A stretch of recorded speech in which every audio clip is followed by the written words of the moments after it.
Welcome to McAfee and Hawk Sports Talk, Thursday, June 11th.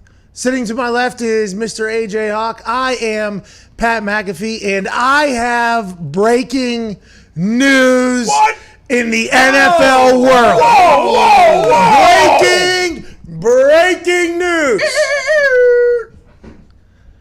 It has come to my attention that sources have told me that July 28th will be the reporting date for every single NFL veteran. Yeah. Every single NFL veteran will report for training camp on July 28th. Nothing will be happening before. Every single veteran will report on July 28th, except for the teams that are playing in the Hall of Fame game. They will come earlier, and the rookies are potentially going to come a week before that for every team on the 21st. There won't be anything else happening. Veterans got information that they are to report on July 28th. This is just like when the lockout happened, just like what Sean Payton basically said whenever he said, we're not doing Zoom meetings, okay?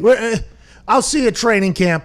That is what it is, July 28th, official check-in date. So, AJ, when you and I were talking before this, and you said, what, the players report on July 29th? Or no, I said no. You said, oh, what, the players report on July 27th? I said no. You were wrong both of those times, but you were awfully close. I have the sources that tell me it's the 28th. Every team's going to be reporting training camp. Woo!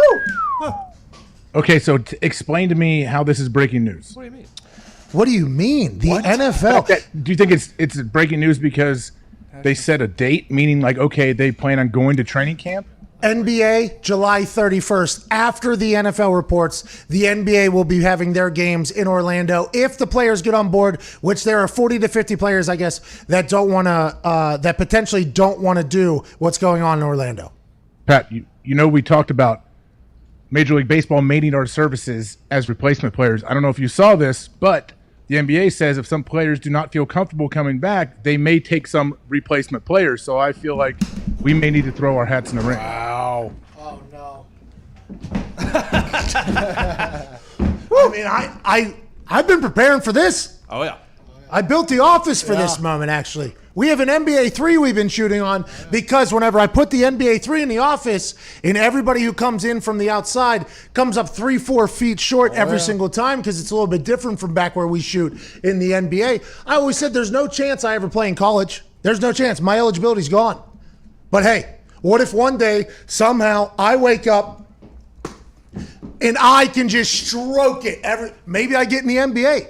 Maybe I play in one of those notable human games that happens at the NBA All-Star game, and I could just get wet from NBA 3. But now there's a chance I'm actually going to play for an NBA championship? What? Wow. Whoa. What? Broke his ankles. What? Whoa. Got it. Good fundamentals. Stay on the ground, AJ. What team do you want to play for? Lakers. Put me on the Los Angeles Lakers. Yeah. Who is the biggest?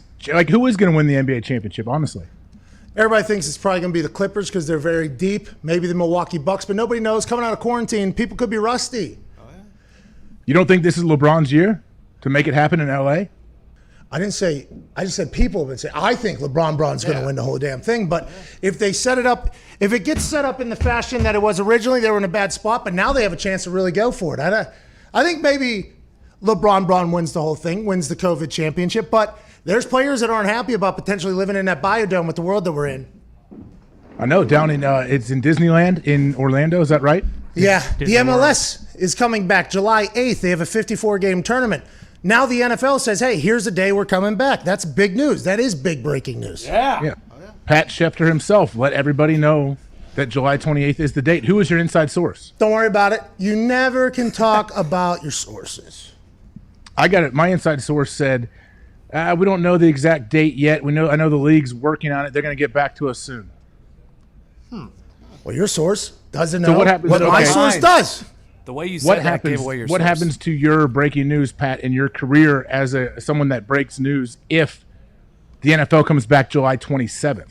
I was close. Yeah, Right there. I was close. Yes.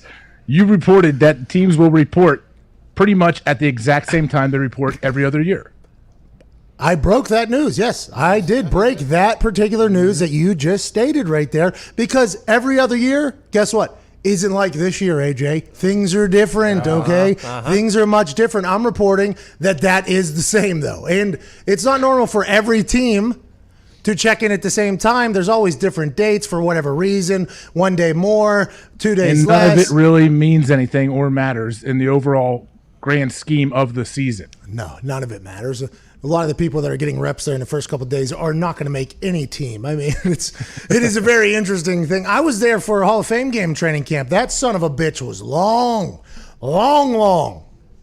So I'm surprised they're still doing the Hall of Fame game. Yeah, it's interesting because that would seem to be ahead of a lot of schedules that a lot of other sports don't think that they can do. So if whoever's playing the Hall of Fame game, they always had to go to camp like 5, 6, 7 days before everybody else. Now you said the rookies are reporting the 21st when most teams report the 28th. The veterans now are rookies looking at reporting like the 14th if you're on a team that's playing the Hall of Fame game. I don't know because who's in the Hall of Fame game? Steelers, the Cowboys, ultimate Hall of Fame game, best of all time.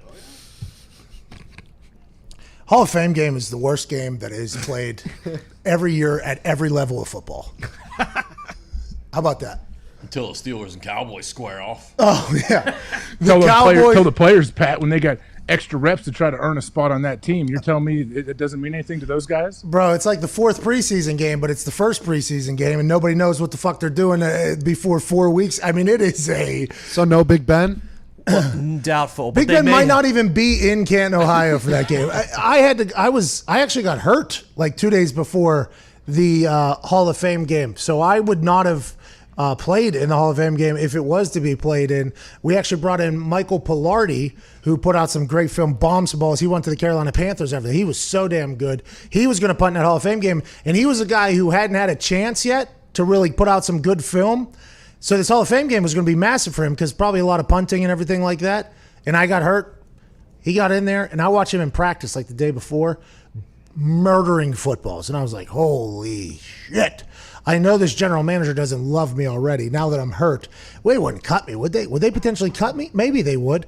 And then my next thought was, well, we would compete against each other. And although he is hitting bombs, I feel pretty good about myself as well. So that was the whole thing. But then I thought to myself in the middle, how does this guy not have a fucking job in the NFL somewhere? Like, as I was watching him, I'm like, how is this guy not in the NFL? This is unbelievable. So that Hall of Fame game was going to be a chance for him to potentially live out his entire dreams. He'd been to like 4 or 5 teams, had not really gotten good film. So you're right. It is a good opportunity for people. But since it is an opportunity for people, I mean, they're probably not going to be as good as the people who, have made the team before, and that is just something that. Wait, did the game happen, or you're acting like it didn't happen? No, remember that was the one where they spray painted the field and then they put a tarp. Oh, that was the Packers. Yeah, and they what's that called? Broiled the field. So they actually broiled the field with the sun. They only cooked the top of it. And how happy were both teams? Oh. Well, we want the. I know because the Packers there. I was texting with multiple the trainers and different players throughout like the whole process, and I was like, "Oh my gosh, you guys." The game's going to get canceled? And they're like, yeah, we sure hope so. It was a shit show. But the thing was, you were already at camp for a week or whatever, right? So you already took a lot of the downside of the Hall of Fame game if you were a player. But all the downside is having 5, 6 extra days of practice. Oh, yeah. And being locked. But even then, though, as a player, if you were going to play a quarter or so, they'll say, hey, we're here. We might as well play. I guarantee the majority of guys are like, nope, we might as well not play. No, You're 100% wrong, actually. Why don't we don't play? And I walked out. I take the first bus, even though I wasn't playing. I wanted to get over there. You walk through a school to get to the locker room. It's a very interesting. I mean, it's an interesting setup. It's a high school field. Yeah, and you walk through the high school, and you walk through like a science class out the back door, and then you walk down a hill, and then you get in your locker room. It's and the locker room's obviously undersized, especially for the entire roster being there because it's the first week at training camp. No cuts have happened. It was very interesting, but as soon as I got there, one of the trainers was like, Patty, and I was like, what's going on?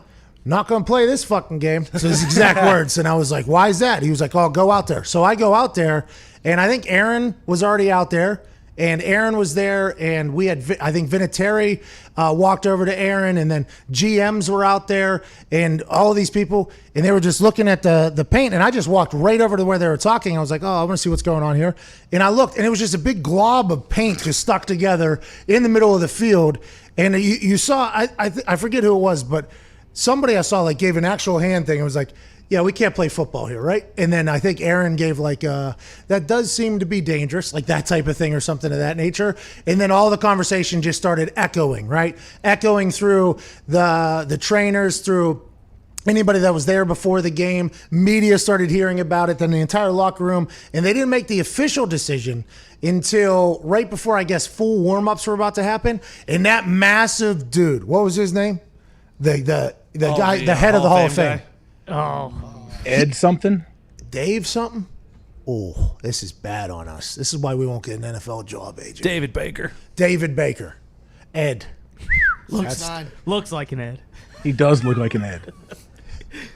He is a massive man. He comes into the locker room and gives us like impassioned speech about how it's not good enough for an NFL player to play on. The field is not good enough. He gave this whole speech about how we at the Hall of Fame respect and love the level of football that the NFL, like it was a great speech, but it was so hot, he was sweating through his suit. And we had already been told basically that the game wasn't happening. So he gave this great speech and there wasn't a lot of people paying attention or whatever.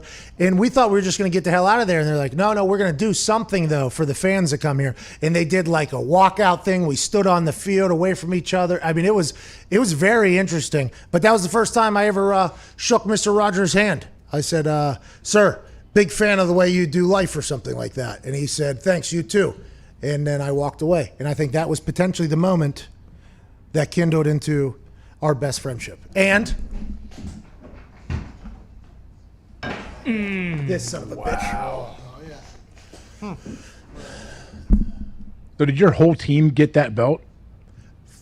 The whole team, you mean the team that was hand selected by Aaron Rodgers to represent the NFL's past and present in a golf battle against the National Basketball Association? Yes. Yeah, we all got belts.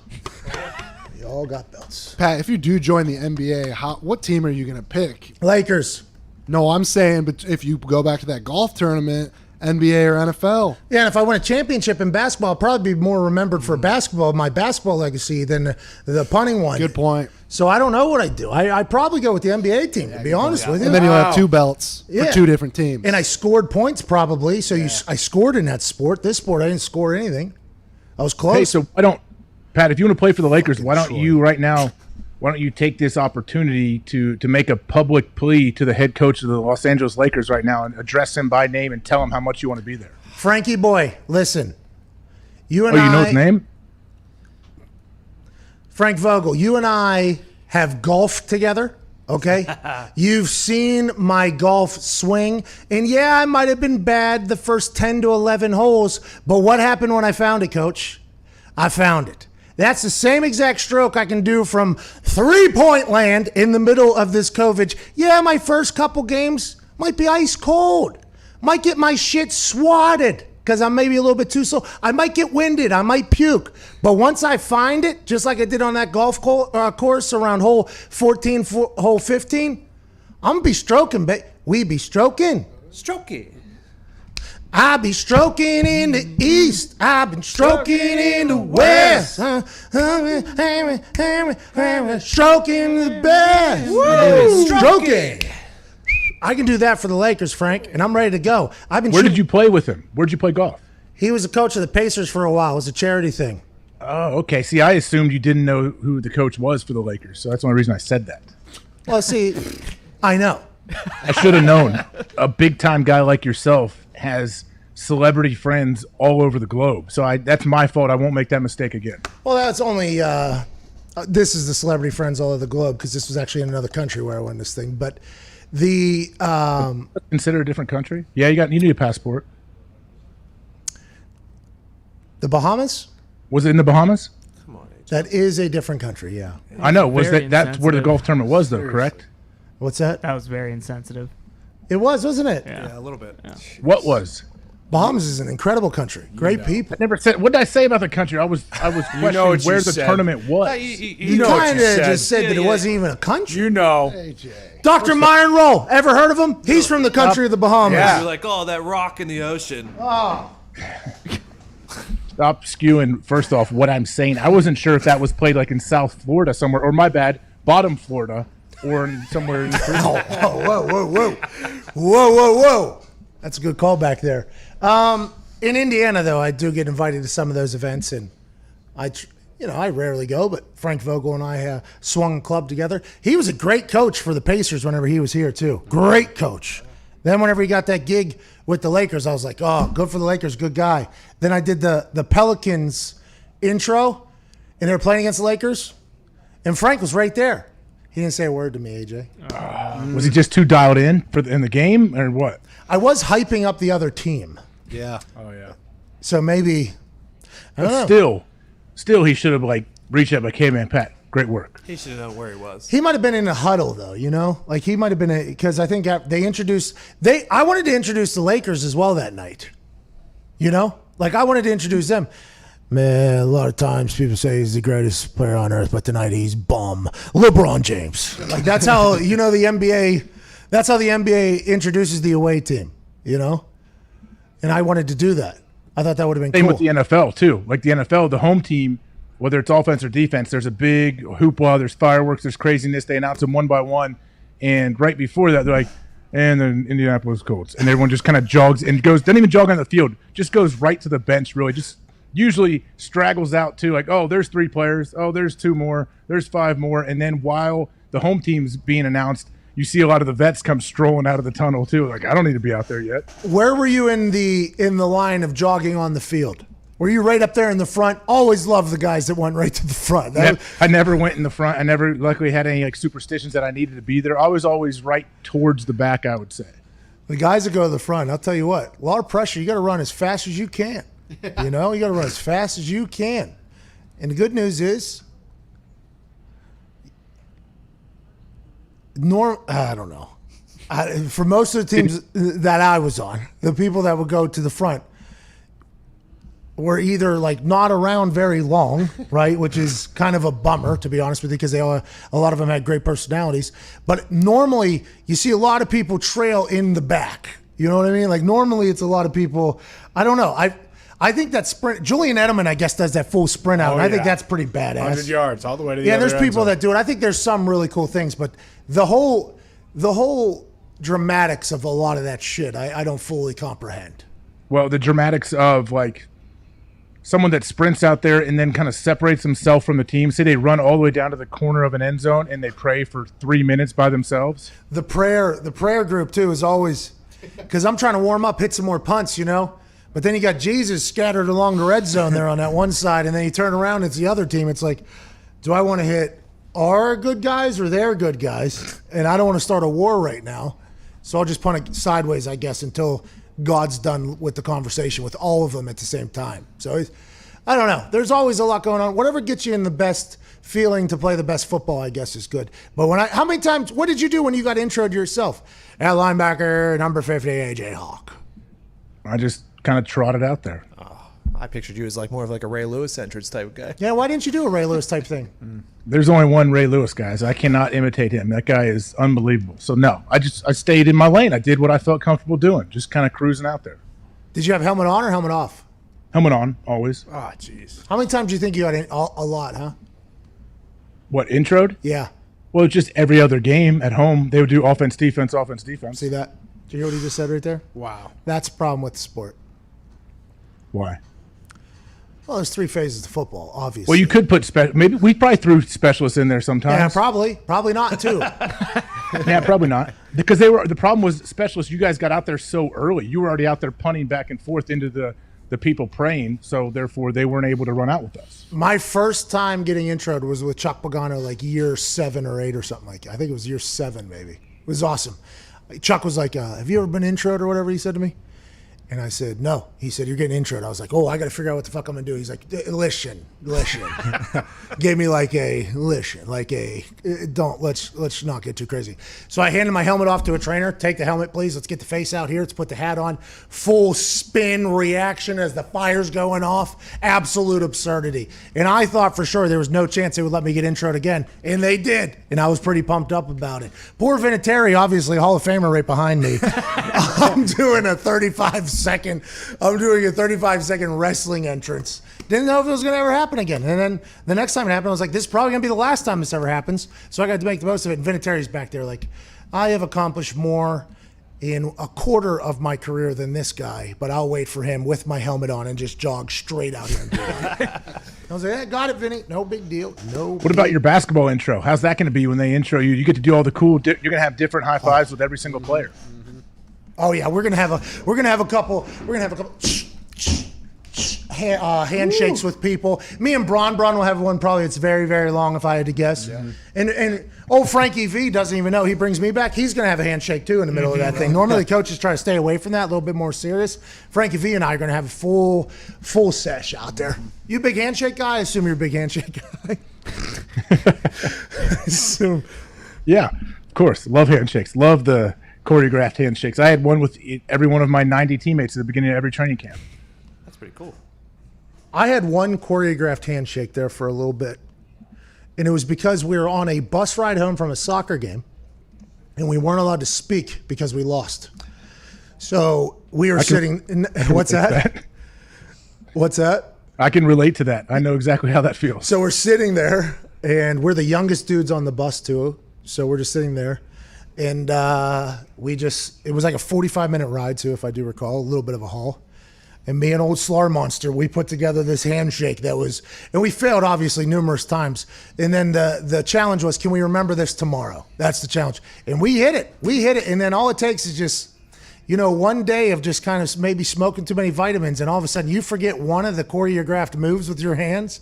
And that is a problem for everybody. That is a real problem for everybody. Sam and I have one every once in a while that we do casually. And if I fuck that up, I feel like she feels as if, she beat me in the caring for the other person in the relationship thing. And I try not to fuck that up as well. So I've had a couple choreographed handshakes.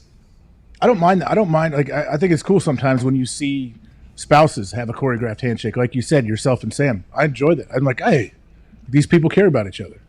Yeah, but if you're the one that fucks it up, do you care less? You care much less. That's you weren't paying attention. You were stuck in your own mind, in your own life, and you don't care about the person you're living with. Yes. What the fuck, dude? This guy. Oh, I sent my RSVP in for your wedding. AJ. Why today? AJ, there's no reason to bring it up. AJ. Oh, I don't know. I honestly. Oh, is that your breaking news? Oh, that's so...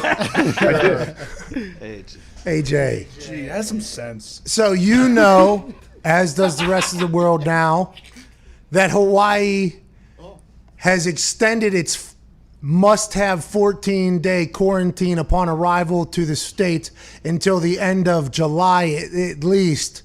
So a wedding on August... You made it. Huh? You made it. You're right under the wire. Yeah, but You're a right wedding after on that. August 1st is going to be difficult if you literally can't arrive until August 1st without getting locked down in your house or in your room. So we have had to, unfortunately, change the location. You will be getting another letter in the mail or another text message about alternative plans. I feel so bad for my lady. She's had to plan like 3-4 different weddings now at this point. It is, and by the way, not a great time from what I've been understanding, planning weddings. Not just like a blast to do from what I've been told. Especially Lot in to, the midst of a worldwide pandemic. Yeah. Yeah. I didn't know. Honestly, I apologize. Sure. Yeah. Yeah. Okay. Serious, I had no idea Hawaii. Okay. Don't Because be you didn't have your ignorant. Google alerts set to Hawaii, AJ? Come on. Like, Yeah. we're going to believe that. Yeah. Wait, I'm sorry. My fiance is crying right now because you just brought it up. Jeez, I'm I sorry. do apologize. But you know what? On my RSVP, I did write congrats with an exclamation mark. Oh, that's pretty nice, there you actually. go. That's nice. Exclamation is big. That means a lot. Damn it. Did you send a gift as well? Aren't you supposed to send a gift, I think? Not with the RSVP, but I did try to go onto your site and find out where you're registered, and I could not figure it out. So I'm going to be exploring that later in the week. No. We have a special registry for you. Send it to me. Send me a link. It's the office registry. I will. What do we got? That volleyball, 4-way volleyball net? Oh, that's the. Yeah. You seen that thing? I got influenced into buying it last night. Oh, you did buy it? Yeah. Awesome. Can't wait. It's a better Foursquare. They got a buy two get one free thing. We don't need 3 of these things. We do need 3. No, We might. we bought one. Have you seen this, AJ? I got influenced into buying this last night. It's the best. This is the way things go. I'll scroll through, and the marketing, they know me. Okay, they get me, and it'll pop up. I'll just hit the little forward arrow. If it's something for the house, I send it to my beautiful lady Sam, and if it's something for the office, I send it right to Zito, and I go, Zito, need this by tomorrow if possible. Zito has a card to the company. Bingo, bango. We have. Wait until you see the content that we create with awesome. this Foursquare volleyball game, AJ. It's unbelievable. That sounds like fun. Actually, I would like to take part in that someday if I should. make the trek to Indy. But going back though, if there's something that you find that you like, say you're scrolling through Instagram or whatever, you see something, and you click on it, why don't you just take the next step and buy it yourself? Why do you have to send it to Sam or to Zito? Well, because Zito's got it already set up. So his thing is already set up, ready to go with our business card. And Sam has it all set up at the house. Boom. And also, Sam filters some things, too. I'll send some things to her. She'll know that I forget about them and they don't buy. If it's going straight to Zito, I know it's coming into the office. The only thing that I have not this bought looks yet awesome. that you sent me was the RG3 signed helmet. Oh, Yeah, why is that didn't we not get happening that? yet? We haven't got it yet. We have not got it yet. Okay, I've been we waiting have for bought it, though. I can't wait for that to be in the office. Yeah, that's going to be... I know what I'm getting you now. I know I can't tell you. It'll be a surprise. I'm going to tell Ty about it some other time off air, but I know what I'm getting you, and it's going to be some kind of piece of memorabilia. Picasso. Are you giving me one of your helmets that's probably fucking dented because you throw that head around at people so much? Nothing of mine. It's going to be another high, it's going to be some high-profile person that we've talked about on the show before. Ty is a big fan of this person. I just got to scour the internet and try to find a few things. You are the best gift giver as a dude that I've ever met in my entire life. pretty What do you mean? good. Bro, we still have this unicorn or this, what is this called? Centaur Yeah. thing that you sent me like 2 Christmases ago. It's awesome. I don't think of things like this. You're like a great gift giver. Let alone, I didn't really think of it. That was more of the artist thought of that. I said I wanted to put Pat's torso on and make it a centaur, I and can't he believe just this ran guy it. painted that. Zito wants to know if you painted. Is that what you said? No, that's a Picasso. Is that a Picasso? That is not a Picasso. That's a guy named Kevin Bickle, who's a local artist. But Oh, he does the Picasso, same thing though. Looks like a maybe Picasso. you will get a Picasso eventually. Maybe I that'll be your don't want wedding a gift. guy's nuts paint. Please. I Oh, don't. It's everything. It's do. everything. He uses his butt too. What? Yeah, I had to watch a video the other day. Dustin Johnson That's how he putting. makes the eyes. Dustin Johnson putting for par here on the 9th hole. Puts it home. He is currently +1. Rough start for DJ. Well, they just fist bumped. Are they allowed to do that? Oh, yeah. Somebody just shook hands too. I think I just saw. Oh, no. Justin Rose. What are you doing that They've for? all been Boys. tested. Well, you stop touching each. Don't even look at each other. There's a lot of people on this course for not having spectators. This is in Fort Worth, Texas. There's a spectator right underneath that tree. No, that guy's finding a ball. If a ball rolls underneath that particular spot of that tree, that guy's going to get it. That's how they got around it. The people that own this course have friends that are like, how can I get in? They say, oh, we need people to find balls. Well, all these tournaments have volunteers all over. You know, you've played in tournaments like that. There's volunteers, but yeah, I guess it just looks like a lot of people running. Oh, fuck! Hell. That went in the water. Phil's wearing shades today too. Well, that's Maybe why he it puts the ball in the water, Phil. He's -2. He's off to a hot start. He was my pick to win this whole damn thing because he lost to Peyton Manning and Tiger Woods. What's up, Diggs? AJ, we were talking about memorabilia, and like a lot of the people who were interviewed who won Super Bowls have Super Bowl trophies behind them. Do you get a Super Bowl trophy as well? I don't get one. I think Aaron has one in his basement because he was the MVP, but I don't know any other players that have one. No, because we interviewed. Don't you get, like, little replica ones? Goskowski had. Remember, he had like 6 of them down. Yeah, there. they don't give you like little replica ones or anything like that? I don't know. Maybe I didn't fill out the proper forms. And maybe they Oh, don't my have- God. Age. AJ, we got to get you a little replica Lombardi, bub. I got my brother a replica Super Bowl ring that's a paperweight. It's gigantic. Listen to this. I know what I'm going to get you. I'm not going to tell you now, but I know what I'm going to get you. I'll tell Ty, and then I know what I'm going to get you. I already got it. You don't need to get me anything. No, I'm getting you something very Hey, special. It's going to be a surprise. another question quickly. Oh, this was only $18. Quick! Buy that now. Buy it, Zito. Because Pat is unable to use a credit card, so he's got to send all of his purchases to other people. Yep. Well, it's an expedited process, AJ. It's not. It's an extra step in the process, so it's definitely not. But it doesn't matter. I want to know, you had an interview with Mason Cox, Coxzilla himself. Oh, So he's from Texas, went to Oklahoma State, and has a full-blown Australian accent, and he's been there for like 5 years. 6 How years. does that work? 6 years. It's gotten even heavier, too, since the last time we talked to him. I have no clue how that works. Now, I can understand because if I call somebody on the phone and they have an accent, I'm immediately going to pick up that accent while talking to the person. I'm not good at that. There is no discipline for me in not speaking like the person that I'm talking to. That's why my Pittsburgh accent is so I go to Pittsburgh for a weekend, wait till I come back after that. It gets even heavier. So I can understand how he can pick up a little bit of an Australian maybe hint in his accent, maybe like with a Southern draw in there as well. I wonder if the Australians can tell that he's an American, a Southern American. I'm sure they can. He sounded like he was speaking with a 400% Australian accent. I didn't even understand some of the things, and we're speaking the same language. It was unbelievable to me. He's a good dude, though. He is. It's a great accent. I understand why you would let yourself kind of slide into that, especially if you've been living there and you've been quarantined with people like that. But he sounded like my buddy that was a punter that from Australia, he still lives there. I still talk to him. He sounded just like him. Yeah. I was like, wow, this dude, Pat said he's an American. I don't believe it. And then I looked him up. I'm like, yeah, he is full-blown American. Coxzilla's an American. I have a theory where the cooler accent always wins. So, like people from Australia Smart. or Ireland or Britain who come over here, they don't pick up an American accent. They keep their accent. But if we go there, because it is a cooler accent, we then adopt their accent. The body just automatically makes itself cooler. Survival of the fittest, accept and adapt to the cooler accent. That's right, Diggs. Attaboy, Tony. I think it's probably accurate too. That's why you can get people that go down the South that don't pick up the Southern accent because in their minds they don't think it's cool. You put me in the South for a little bit though, I'm drawing everything. Phil Mickelson was just chipped in after putting one in the water. Son of a bitch is back. Pat, are you like some different kids that I went to high school with where grew up in Ohio, no accent, whatever. All of a sudden they come back for Thanksgiving break. So they'd been at their college for maybe 2 months and they're like, oh, what are y'all doing over here? Oh, man, I reckon it's a bad day for that, huh? And I'm like, wait, what? Where do you go? Like, oh, I'll go to Georgia. I'm like, oh, cool. You developed an accent and you were there for 49 days. You were the worst, huh? Yeah, you were. Did you get redshirted? No.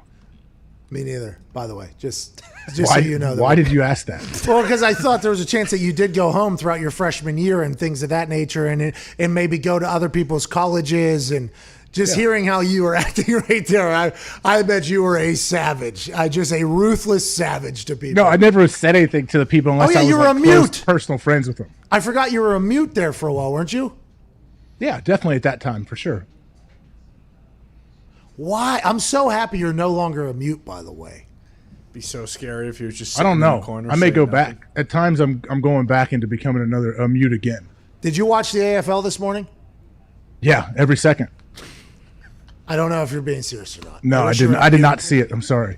I was about to say I wish you were a mute now because I don't know what you're saying, but you missed the AFL's debut this morning, 5:40 a.m. I should have. I was up. I should have watched it. Honestly, I feel bad. I'll say the Spark Notes. I I missed. knew Coxzilla was out. That's why part of the reason I didn't watch. Okay, Fair enough. so Jacob. it was a low-scoring game by Aussie rules football standards. Okay, low-scoring game. The over-under was 120 something. It ended up as a 36-36 draw. They didn't even attempt to find out a winner, by the way, after regulation, which I very much am struggling to get over because I do love the sport in the league so much. But for the casual fan, the person who hasn't seen thousands of games or whatever the hell somebody has seen over there who's a little bit jaded possibly, I thought it was a great fucking game. And they said this is the worst game they've ever had, basically. Low scoring game since 1999. Coming out of a quarantine, guys are a little bit rusty. And I was thoroughly entertained. In the last 5 minutes, there was real, like, you know how you get like a real feeling maybe towards the last 5 minutes of a big NFL game you're watching? Like you don't even, like you're like, this is, you know, there's like a little intensity you feel. I felt that for like the last 5-6 minutes of that game this morning, and I did not expect to get that way. I think you'll love it. I think you would actually enjoy it. I will. I think I will too. But is this something you think you will sustain, like your passion for the AFL? Once other sports start coming on board, will you continue to be all in? It's difficult to watch, you know, but it's perfect because there's nothing else on when it's on. What do you mean difficult to watch? It's at 5:40 a.m. was the game. There's 11 p.m. tomorrow's a game, so I'm pumped for that. DVR. What's that? DVR these games. I'm not a big DVR guy. I don't do it. If I don't see it, I'll catch the clips or hear the synopsis. You know what I mean? I understand. Yeah, I get it. It's hard with social media too, and I know you are on there a lot. Everyone already probably gives you all the info. So I think I will actually wake up with the AFL when it's on in the morning. I think I will because it is a very cool game. There's a guy actually playing for the Collingwood squad. Nah, maybe Richmond.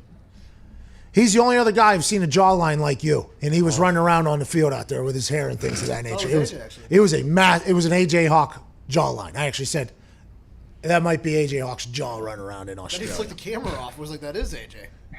It was unbelievable. So I just assume that guy never gets a concussion. Probably, ladies probably love him over there, if I had to guess. Yeah. And he hates when people break news in his face. I wonder if he talks. That's me that broke the news. That's part of the reason why I'm kind of off balance here, because I'm still reacting to the huge news that was dropped at the beginning of this episode. Everybody knows July 28th. Now you know. July 28th, all veterans will be reporting for NFL training camps unless their teams are playing in the Hall of Fame game, which would be the Steelers and the Cowboys. All other veterans reporting to training camp same day, July 28th. The NFL will officially be started with their shit 3 days before the NBA tournament kicks off. Good for the NFL being able to make something happen and fording the river with their schedule. That breaking news comes to you live from this show right here today, this just a little bit ago. Hey, do you think our commissioner is going to be upset that you broke this news and you didn't allow him to break it through the proper channels? Potentially. Dana White got really pissed at Ariel Helwani for breaking news about Brock Lesnar, I don't know how many years ago, and Dana's hated Ariel ever since. Raj always puts his ego aside, though, because that's why we have Schefter and everyone else. They're always breaking the news beforehand. This is not Raj. Raj doesn't care to break the news, okay? As long as the news gets out there and it's correct, Raj doesn't care. That's our commissioner. Dana, on the other hand, needs a spotlight. You know how he is and stuff. But Patrick No. Excuse me. That the opinions of Diggs do not reflect that of his employer or his peers. What did he say? It cut off. Well, he's about to bury Dana White. I loved everything you said about our commissioner, Roger Goodell, all those things that were very comical and things of that nature. But when you start going after Dana White, don't do that. He's about to beat the fuck out of Levitard. We're not next. All I said was that Dana likes spotlight. That's all I said.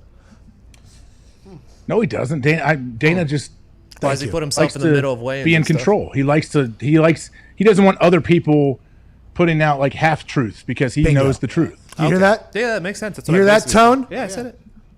Watch your tone next time. Remember when Dana, Tone went after we need to get him on the NASA? show. You remember when Tone went after the astronauts? SpaceX. Terrible. No, Forget Tom. Tone. That's the same guy. So Dana, if Wait, you're going after watching, the astronauts, Diggs? For what? oh yeah, he hates Dana White. He hates the astronauts. They couldn't fly into space because of a little bit of rain, but then they redeemed themselves, and I'm back on their side. No, he was. Once you turn on American space people, I turned on South Africa and Mr. Elon Musk, who runs SpaceX, Oh, you not shut your NASA. mouth. I would never turn on this country. Cape Town? anyways, that's unbelievable. What's up, bro? There is a chance. We'll build a space station in your country. Come do it in mine. Oh, Wait, is that Elon Musk? little rain. Oh, dude, his South African accent is. This is Elon? What's up, bro? It's a little bit of humidity. Can't send it up in space today. Hey, do a Southern accent now. Southern U.S. Yeah. What's up, bro? It's a shame. He only has one accent. He only has one. Okay, do a Southern Australian. What's up, bro? Lots of spiders and stuff around here. Perfect. That's the guy that just went after Dana White. I hope Dana White understands that. We do not want to fight him. We are on his side. We are a fan of his. I'm not sure how we got to Dana White or talking. Oh, Roger Goodell. I don't think he'll be mad at me for breaking the news. I think he knows this show is a ESPN might. Your boy Schefter might be mad. Your other employer. They might be upset. Hey, charge it to the game, bro. That's business, baby. Charge it. That is business, baby. Yep. I am not currently an employee by ESPN. This could change that. Am I a free agent in the TV world right now? Do I want to do television? Probably not. Not. YouTube's so much better. This is so much better than that. It really is. It is television, kind of. A lot of people, I guess, put us on their television. I saw a guy the other day who had his baby watching us, I think in New Zealand on his television. I want to shout out New Zealand. Jermaine, Britt, they're my favorite people on earth. Flight of the Conchords, great band. I love New Zealand. I had a guy this morning, Pat, ran into a guy, and he's like, "Hey, got to ask you something." I was like, "Yeah, what's that?" He said, "Is Pat McAfee the funniest guy there is?" And I was like, "Yeah, he is. Pat's very funny. He's a great dude." Breaking news! I'm joking.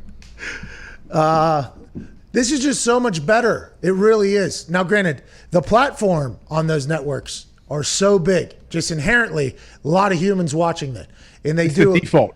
People wake up in the morning. If you're at an airport, what's the default? Turn the TVs on ESPN and Fox and all that. Yeah, which, by the way, and there's a lot of very good, talented people in that business, in that world. But, man, once you do this and you have a little bit of success doing it and you can make a living with your friends doing it, it's really hard to be like, you know what, I want to fucking stop doing this. I want to go do something where I'm not allowed to speak, really. And there's like a certain way of doing things and all that stuff. I mean, it's just, I don't know, tomato, I guess. I enjoyed my time on the television, but this is just so much better at all times. It's such an interesting world. It's a great time. We're lucky, I think, to be the age we are coming up in this time to where we're watching the transition from, it's not transition, but we're watching all these new platforms that have come about over the years and that are going to come out in the future. And so there's so many different opportunities, and you can kind of, I guess, fit in where you feel the most comfortable or where you think is the most fun. Everybody can make money now if they can talk and do a good story, their own platforms and things of that nature. The interesting thing here is, AJ, you can't do the TikTok. Can't do the TikTok. Can't do the TikTok. Why? Because of their spying on you? Yep. Oh, yeah. That's why. All those people. Everybody is spying on They you. know the name of all those books behind They're you. not spying on me, bub. You see all these cameras on me every single day, about 10 of them? Oh, yeah. Ain't nobody looking through them except for the people that are supposed to be looking through them. Yep. Smart. Yep. Nobody's spying Yeah, on me, I bub. guess you might be right. Hey, do you know why today, for any reason, you've said in things of that nature maybe 7 or 8 times already? We actually had this. We actually had this conversation right before we went on the air. Really? Yeah. It was Is that what, something you've grabbed off the shelves and you can't get it all out of your head back onto the shelf? There's some words I get stuck on, but I talk so often, 3.5 hours a day. If you get stuck on it in the regular world, you're talking to somebody probably once, maybe a day or something like that, or maybe a week. I'm talking, so it doesn't really catch on as much. Now that every word that I say is basically documented, whenever I start getting into a repetitive fashion with one, it doesn't. It annoys me. I get sick of saying it because I'm talking so much. So what happens is it kind of gets stuck in a repertoire until I figure out a way to replace it. And sometimes that can take a little bit. I get it. I wasn't annoyed by it by any means. I just felt like I wanted to address it, when things of that nature that come up.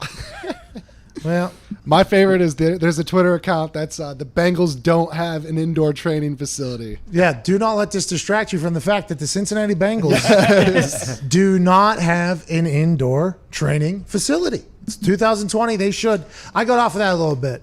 But just wait. If Joe Burrow doesn't play his best football late in the season because he can't practice fucking outside or inside, I will have some questions for ownership. I want to tell you about a pair of shorts that have come into my life and given my thighs, ass, hips, grundle, you name it, a hug that it has never felt before.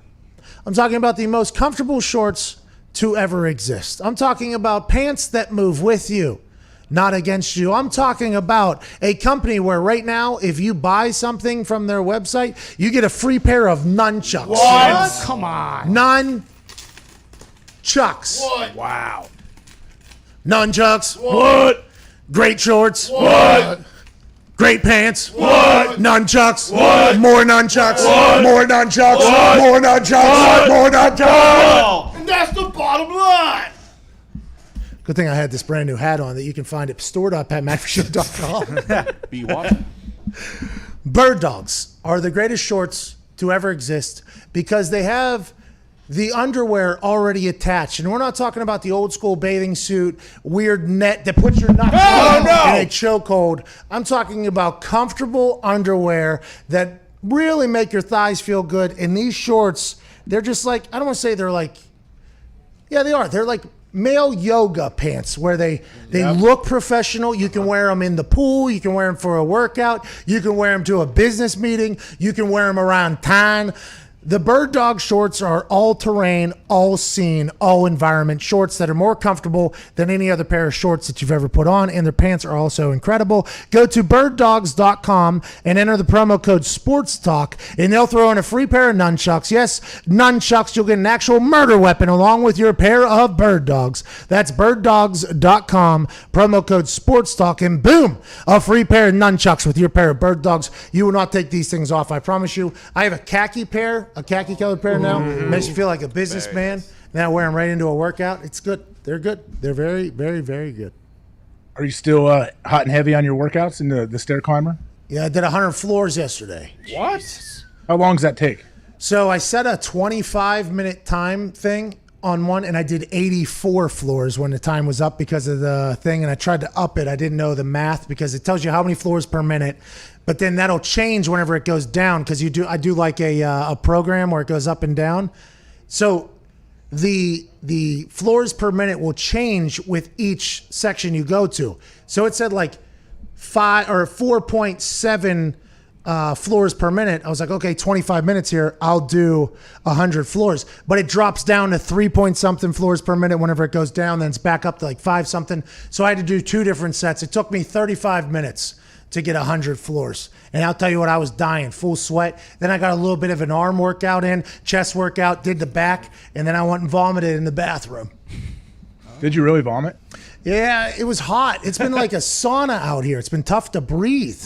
And I've been It's trying to... crazy humid. I feel like everywhere in the Midwest right now, it's super humid. I go outside, I just sweat all day. I've been trying to go as hard as possible, too, because I'd rather get in shape quicker than slower.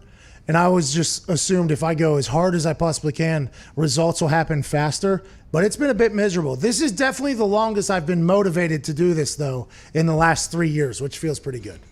You look great. I think you're looking good. How much you weigh? I'm not doing a scale. It's not about weight. What is just how you feel? Feel and look. I started at 260. So once I get to a point, I'll get on a scale, I feel like, at some point to see where I'm at. But I'm not letting the number on the scale dictate my effort or happiness with my success level to my commitment to my health and my fitness. You know what I mean? Good for you. And taking ownership of your life and your health. I'm impressed. AJ, you're a guy who's super healthy. It's Maybe. I don't know. You work out every morning, right? Sure. I mean, I'm sure someone would say, oh, you smoke cigars the whole time during the show. Yeah, Michael Jordan does as well. I think if He does. anything, Cigars are healthy. You don't inhale. yeah, it feels like cigars are something that almost say like this person is so committed to their fitness that even when they want to get a little bit of a buzz, they won't allow the smoke to touch their lungs. Sure. Maybe. But, okay, you say like I'm super in. I enjoy working out, but by myself. I don't want to go join a workout group. I don't want to, but I think physically, obviously, you want to feel as good as you possibly can. Therefore, you want to work out. But just in my brain, it also helps me mentally. Like I absolutely don't feel right if I don't work out in the morning. See, that's a feeling that not everybody has. I wish I had it. I can go about my day, not work out, eat like shit, fall asleep, wake up the next day. Oh, I guess I got to take a shit. Something happened. And I'm off and running again. And I can just keep it going. Let's do that thing again. And then you get into a routine of doing that. And all of a sudden you're out. So it is, I'm going to say this with a very straight face. Not becoming a fat ass is a problem for me. It is a real, and I think it's going to inevitably happen.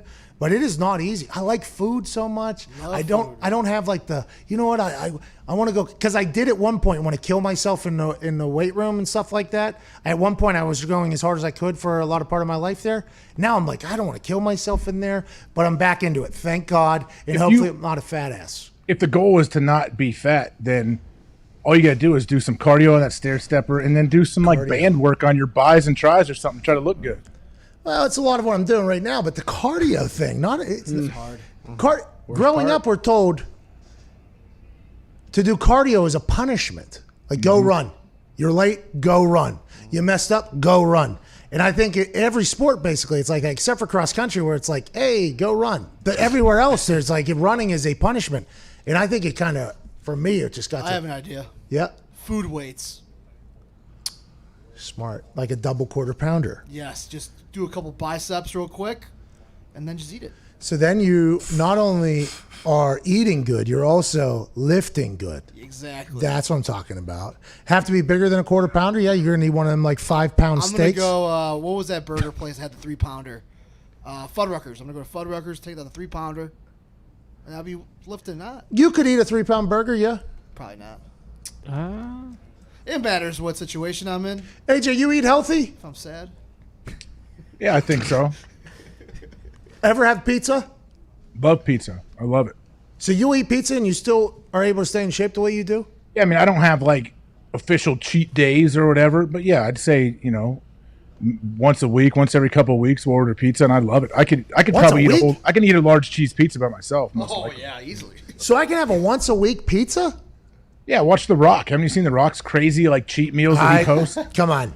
I love The Rock just as much as the next guy, but that all feels like a bunch of bullshit to me. Oh, does it? His cheat meals, Oh, does it? No. I think he workouts eats. and stuff are real. I mean, and he rightfully should be taking everything possible. I mean, he looks great and he works out super hard. Bingo. But the 45 pancakes, like, And then washing it down with 2 full trays of sushi.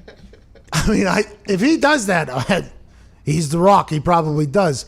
But I just don't know the extent these cheat days are allowed to be because The Rock puts out that shit where he has like 6 cookies and I'm like, is that what a cheat day is supposed to be? And then I think to myself, if that were my cheat day is, there's no way I'm stopping. Like, That's there's the no way. problem is letting that seep in to other ones, and then or the night before, like, hey, it's almost midnight. My cheat day can start right now, and you're hammered on Friday night or something. It's my cheat day, right? I'm out late, and then you start eating terrible. Then it flows into the next day on Saturday. Then Sunday you wake up, you're probably hungover, you eat terrible again. It's easy to keep that cycle going. Well, and then I guess alcohol stalls the digestive or something like that in your body. So all the people that get like ridiculously hammered and eat food, you're literally like doing a 2-piece on your body because I guess like it can't digest the food because the alcohol does shrink something, some sort of bullshit. Somebody didn't tell me that until about 6 years into my bender life. I was like, I can't find my stomach. I just keep getting so fat. Like, do you eat terribly whenever you're drunk? Well, yeah, of course. And when I'm sober, but yeah, when I'm drunk for sure, they're like, well, that's probably hurting you a bit.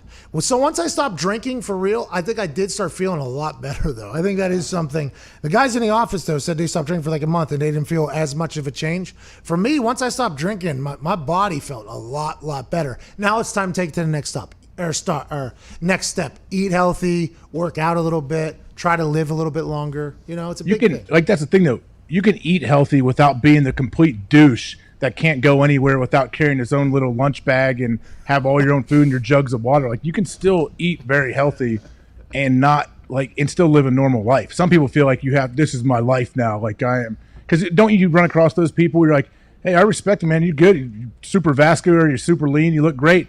Would never want your life because it looks awful and it sounds terrible.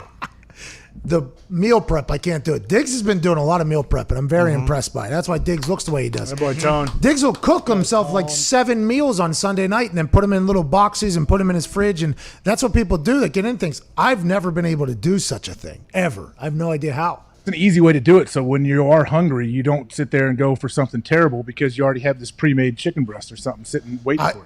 I would eat 2 days worth of food, though, if I got into a moment. And then That tends to happen on I'm surprised, Thursday. Pat, you're not doing intermittent fasting. I'm surprised you haven't jumped on that one.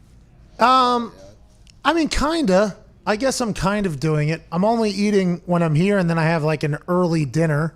So I guess you could say I'm like 17/7. I'm on and off. It's good. But late night, every once in a while, I have a peanut butter low carb tortilla thing, and I just put it down. It's so good. Wait, what do you mean? You put peanut butter on a tortilla and roll it up? Yeah. I put so much peanut butter on it, you can only really fold it in half. You know what I mean? But there's this low carb tortilla thing. I forget the name of it. I need it. It is so good. Only 3 net carbs or whatever, right?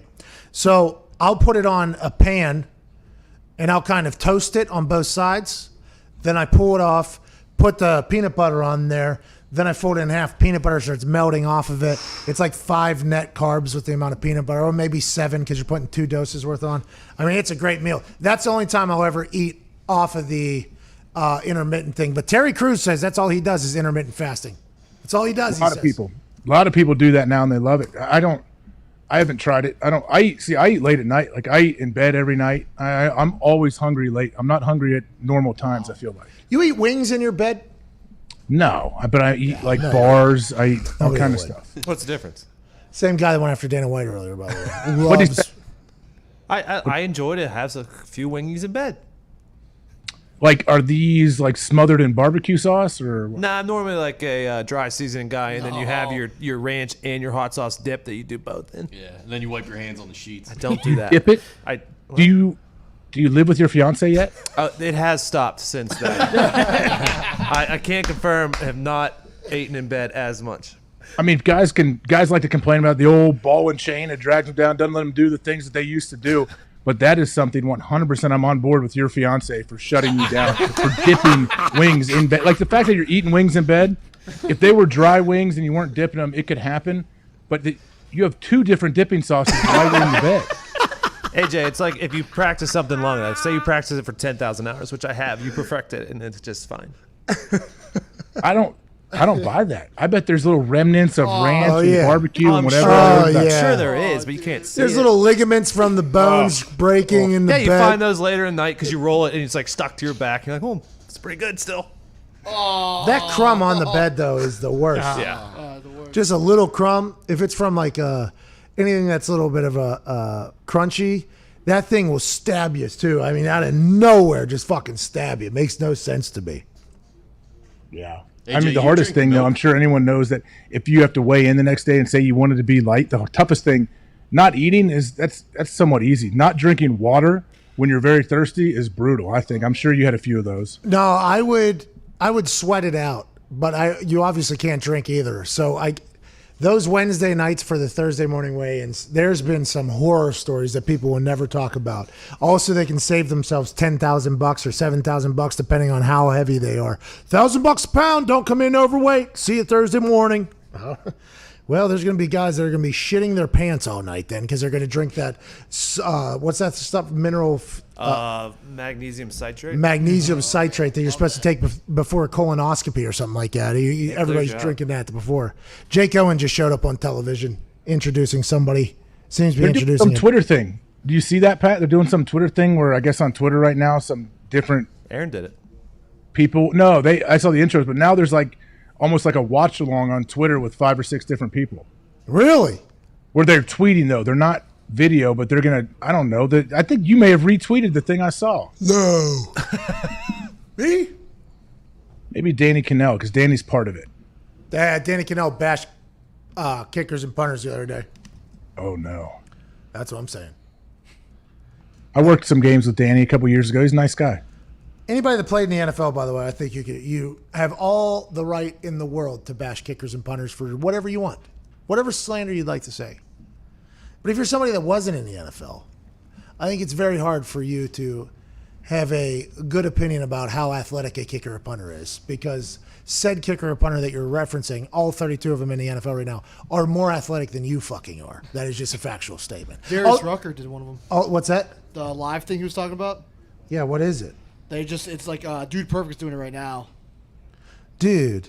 Ooh, turn it on. The PGA Tour is back on the tee, and I'm excited to be doing live commentary at 1 p.m. Eastern with Golden Tate. Yeah, Golden Tate's on this one right now, too. Out there probably next week or two. Spend the off season, the rest of the off season okay. there. Get a workout plan, work out in the morning, get on the course in the evening. I mean, my kids to be out there. I'm gonna teach my kids to fish. What the fuck is this? I mean, that's not. Basketball. That's not golf, baby. It's not. Is it on the live? No, there's a Twitter broadcast, which is just a podcast while it's being aired. Yeah. It seems Looks like like Darius it. Rucker and Golden Tate were having a podcast conversation there, and on TV it's regular commentary. I like it. I think it's a smart idea to have a Twitter broadcast and a TV broadcast. I'm not 100% sure what we just heard was the highlight of the whole thing, but I think that's not a bad idea. Yeah, it's a great idea. I mean, I would imagine, though, if you played different clips of our 4-hour and 50-minute draft show, there's plenty of times where people are like, I don't know if that's the most entertaining thing there is. Yeah, well, but the NFL also wasn't putting us out there. We were putting ourselves out there. The PGA is putting this out there.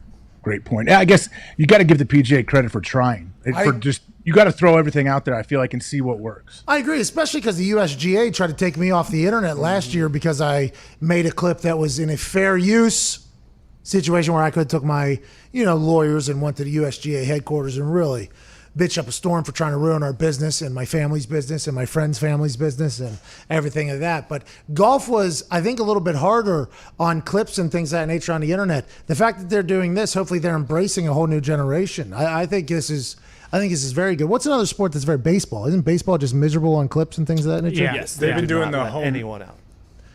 Oh, so the clip that I put out is probably going to get the one that Foxy put together of the fake home run that I hit. That one's probably going to get taken down. I No, doubt it. because there was words over top of it. MLB is strict. All right, AJ, anything else you want to talk about, Bub? Fight Island, I guess, is going to have good fights. I was wrong yesterday.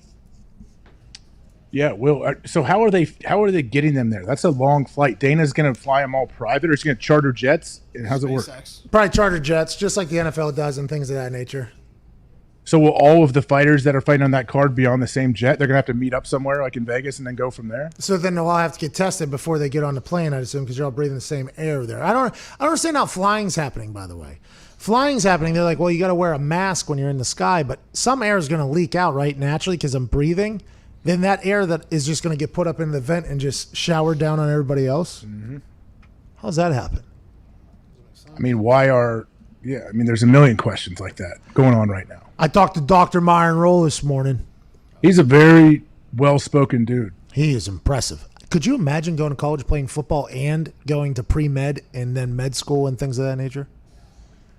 I cannot. Things of that nature just blow my mind. Things of that nature are really something that I never knew was possible.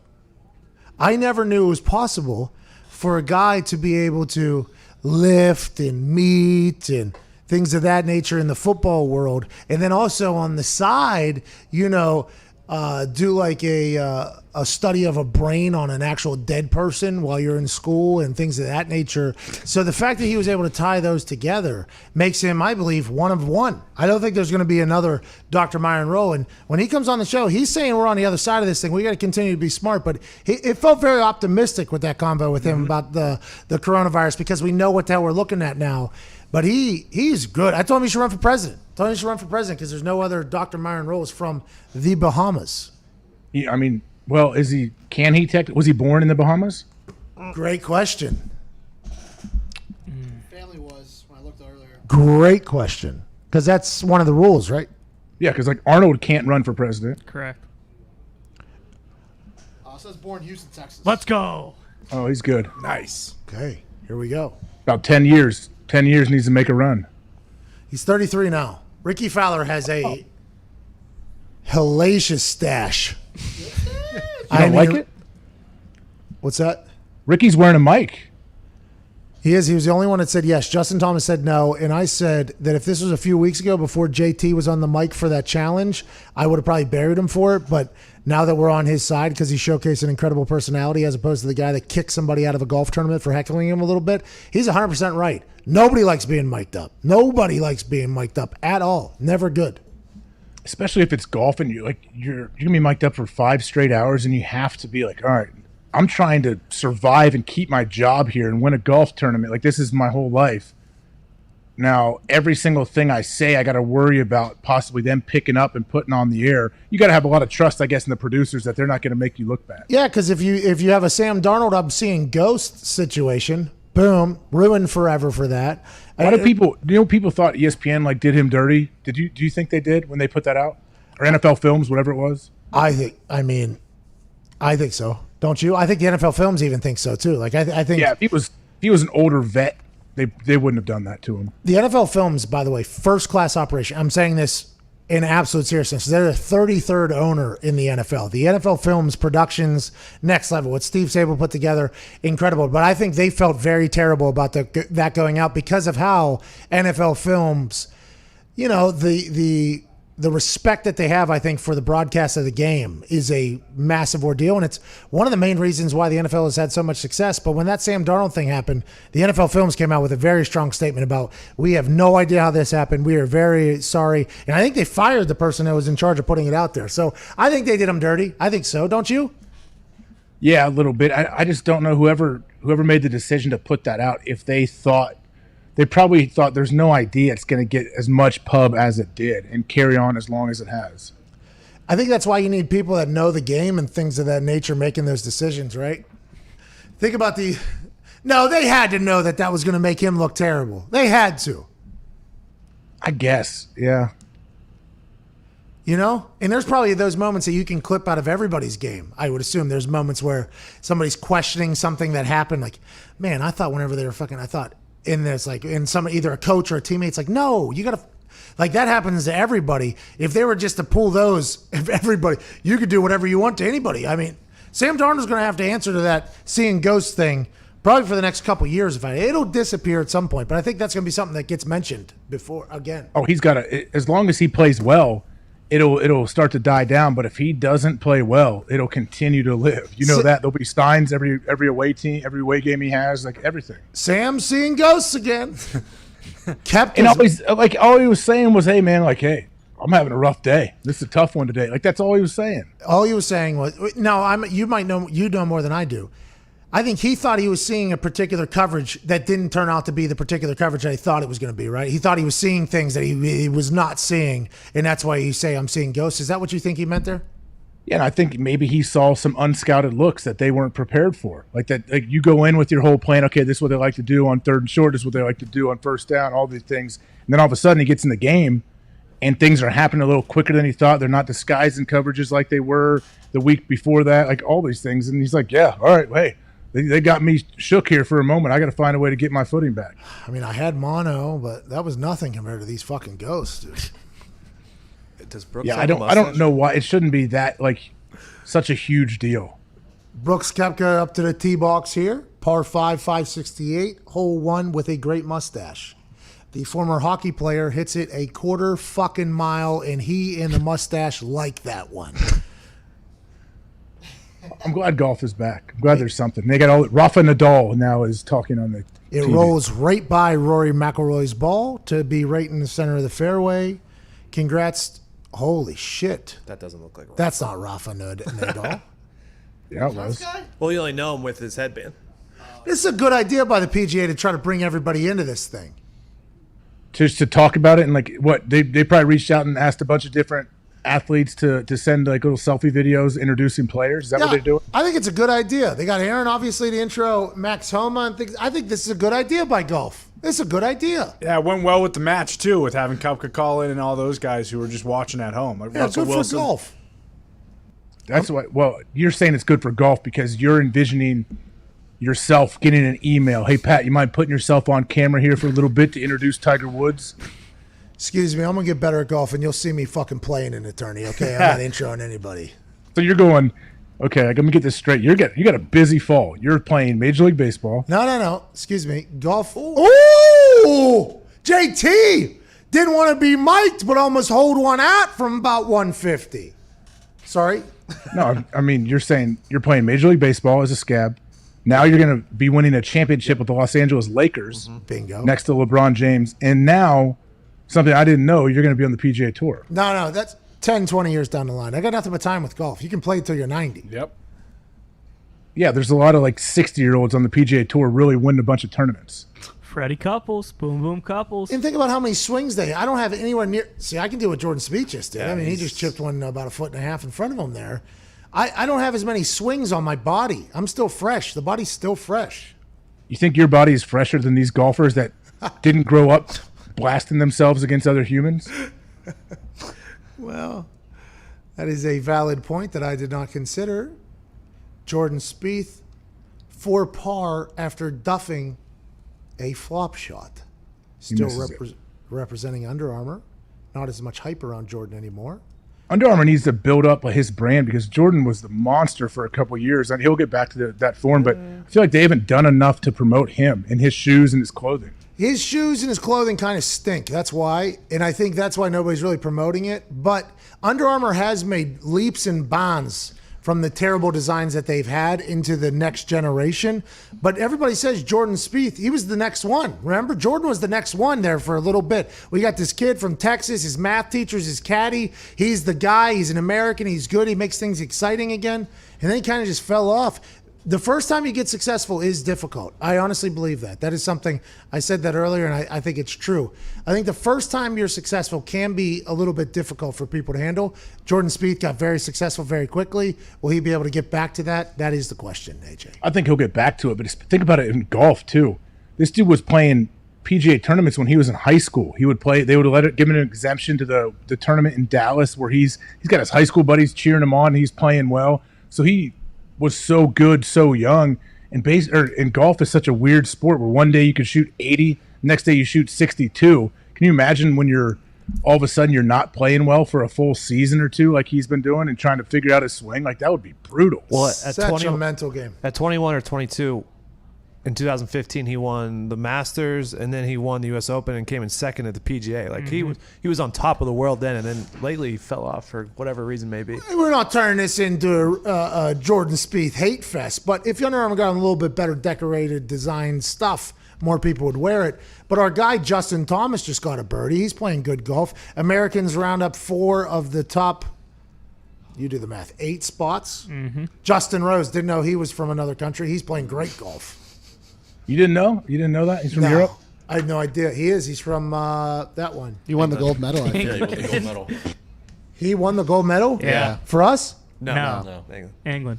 He's not from America, Pat. I didn't know if you wanted to say, hey, you know what? Dual citizenship, I'll golf over here for the American squad. Didn't Kuchar win the bronze for the Americans? Yes. Matt, my guy Matt? Who won the silver? I'm on it. Tiger, probably. He wasn't there.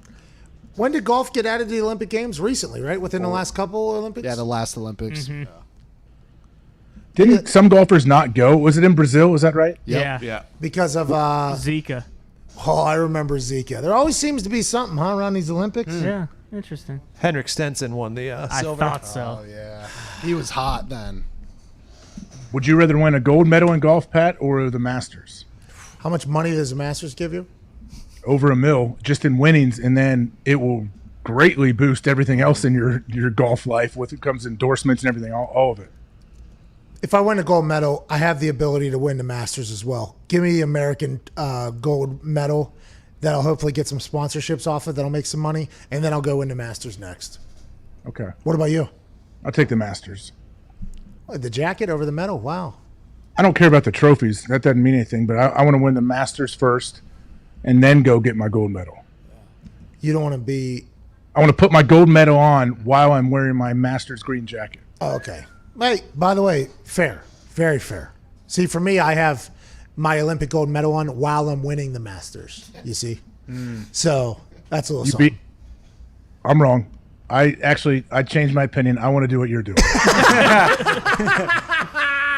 Could you I want to be swinging and watch that thing just hit me in the head like the nunchucks do when you're trying They to would have swing to tape that thing into my body like they did with Phelps when he did that photo shoot when he had 45 gold medals taped to his chest or whatever. That's what it would just be. Maybe every polo from whatever company I make, the design is just like a gold medal that is on the polo. You know what I mean? So it's not swinging around everywhere. That's a good idea. John Rahm. Don't know where he's from. He was Spain. He was in the sand. Just almost hit a volunteer. It's not supposed to be there, right in the face. Ended up in the fairway. I realize that's why Rafa was introducing them. They're Spaniards together. Hey, Rafa's so good, right? He's this guy. Oh yeah. Oh, yeah. Hasn't lost a French Open in a long time. King of the clay. And he's Maestro on the He's clay. got this thing, right? Yep. Trains with the Spanish soccer team. Right? Oh, yeah. I mean, I don't know how. Do it again. I think that's the sound he makes. I think he's a higher pitch sound. Yeah. If I do. He's so good. It's like him and Federer, right? Those are the two. Yeah. Federer and Djokovic. Joker. Djokovic. Oh, Djokovic, that's our guy, right? He's American? No. Croatian. Who's Hey, that? did you read Andre Agassi's book? Good. I've never read a book in my life, but I will put that one on there because Andre Agassi, what a legend. Do you read a lot of books or do you listen to that one? How does that go about happening? I don't know if I read or listened to that one. I listened to more now lately. But man, it's a good book. His upbringing, his dad was kind of crazy and driving him, and he talks about how he accidentally did meth one time. He was wearing a wig a lot of the time when he had that long hair. Like, it's a good book, man. That hair wasn't real? No, it was a wig. And once you read the book, you realize that once it all came out, because Andre went from having this sweet long hair doing commercials, and then he showed up for a tournament with Bald. like a super buzz cut bald. And I'm like, oh, okay, he cut his hair, I guess. I never really saw the transition from balding to this. And then he talks about it in his book. Yeah, he was wearing like a clip-in rug kind of thing to cover up his baldness. It was weird. How do you accidentally smoke meth? Is that you're smoking spice? I think it was a trainer. I don't know if he smoked it or however he gave it to him. Something. I Here. forget exactly. I think him and McEnroe were out in New York City one time. Here, smoke something off of this. I don't know if he This smoked it. spoon. Maybe it wasn't meth. It was some kind of. No, I think it was meth. Yeah. Pretty Smoking sure it meth? is meth. Yeah. Someone gave it to him, a trainer somehow, and he thought it was something else. I don't know if he smoked it or how he ingested it. Pretty thankful he didn't get hooked on the old meth there at one time. He hates tennis too, right? Seems pretty addicting. It's because he was smoking meth. Probably. Why is Well, Andre- I think he had like the classic like overbearing dad that was all over him from a young age on how he needed to win and work and do all this stuff. And I think that was one of the things he dealt with his whole life. It was like trying to get his dad to look at him and say, hey, you're not the worst. Michael Jordan stuff? Yeah. Marinovich. Todd Marinovich. Yeah. Todd Marinovich, yeah, it's Marinovich for sure. Yeah. Well, Jordan, his dad told him to go back in the house with his mom because he couldn't change a tire. That Marinovich 30 for 30 was Serious. That was the one where him and his dad made up, right? Or something like that? I can't remember. I'm not I don't sure. think they made up. They were on a beach. Wasn't he on a beach throwing a ball in that? Well, yeah, Oh, at 'cause the he was end. USC though. They Yeah. I tried to buy some of Marinovich's art. He was painting. I think in that Oh, 30 yeah, for yeah, he 30, they was. showed him painting like on a boardwalk in Venice. I wanted to find that art and buy it. That's what you do. You buy great gifts right there. That is what you do. But by the way, I have a surprise. Write it down, Ty, when I tell you. Yep. We have a surprise gift for you. But the best thing is, Ty's going to write down surprise gift, AJ, and then Ty's going to come to you in 7 minutes, and you're not going to have any kind of idea of what you were thinking about to get me. Bingo. Absolutely bingo. But in 2 days from now, I will remember. And at that point, I will be upset if it's not here. And then I'll be reminded that none of us could remember what it was whenever it happened. And then we'll have to wait a week with shipping, and then we'll get here at a time where it's too late. And then we just move on to the next thing. We just move Then on. it shows up, and you're going to forget, like, who sent us this? Why And you the realize you hell- ordered it. Why the hell do we have Marinovich's painting? I didn't even know this fucking guy His painted. art's actually really cool. I got it right here. Very good. Yeah. Ooh, look at sweetness. Can I buy it? Oh yeah. Go to the football. Did he go? He went after that 30 for 30. I think he like relapsed and went back to jail. Yeah, he did. What? Is he out? Oh, look at that Stiller. Terry. That guy still doesn't know where our set is. Still looking for it. He was supposed to join our show, and I guess he got lost finding our set down at Radio Row, we were told. Terry Bradshaw? Yeah. He doesn't have any handlers that can show him the way? Well, we were lied to, but can't in find turn, my we just way. thought about him just aimlessly walking around Radio Row looking for our show, and it was kind of comical there for a little bit. Just a Tell you what, McAfee he'll set. find us. He'll find us on Yacht Week. We will be doing Yacht Week, and we have other massive news that we will break. Tomorrow on McAfee and Hawk Sports Talk, this has been Thursday, June 11th. Thursday, June 11th, the day the world found out that veteran NFL players will be reporting on July 28th to training camp. The day the world found out. Thursday, June 11th. AJ, you have anything for the people here before we head out of here? No, I think you do a good job of kind of recapping the show and making sure everyone knows like what's going on in the world and other things of that nature. So I'm okay. Do you want to maybe congratulate the room on breaking some massive news here? Yeah. Oh, congrats, guys. Congrats. I really hope Thank you. our commissioner doesn't come out and announce July 27th as the report date for veterans. Well, that means we beat. Who says that our commissioner isn't my source? You don't want to out your source like that. Yeah, it's not. But I'm just saying he could be because I haven't said who my source is. You know, I haven't Who said. does Roger Goodell text with? That is the question. He doesn't. Is there any media members that he will text with? And can he text? Pop now. He might send voice memos. There is something where you can speak. What is Oh this? yeah, speak to text. My old man does a lot of speak to text, and every once in a while there'll be some words that make no sense, and he'll be like, "Sorry, speak to text" or whatever. I'm like, "Good move, good move." So you're just talking to your phone, and the son of a bitch just starts putting texts out together for you. Yep. It works too. That's a weapon. Oh yeah. Yeah. Maybe I start doing that. Nah, I'll stick with the FaceTime. AJ, we'll FaceTime you manana. We can't thank you enough for watching. This has been McAfee and Hawk Sports Talk. Evan Foxy, please play some music. The greatest sports talk show on the internet from 1 to 2 Eastern Standard Time. So come on down for a mental vacation with the boys on YouTube Live. It's McAfee and Hawk. It's McAfee and Hawk Sports Talk. AJ used to tackle quarterbacks. And what? He's a Rust Belt kind of guy. AJ Hawk. That's the punter of the decade for the 2010s. Kicking piss missiles to the sky. It's McAfee and Hawk. It's McAfee and Hawk Sports Talk. It's McAfee and Hawk Sports Talk.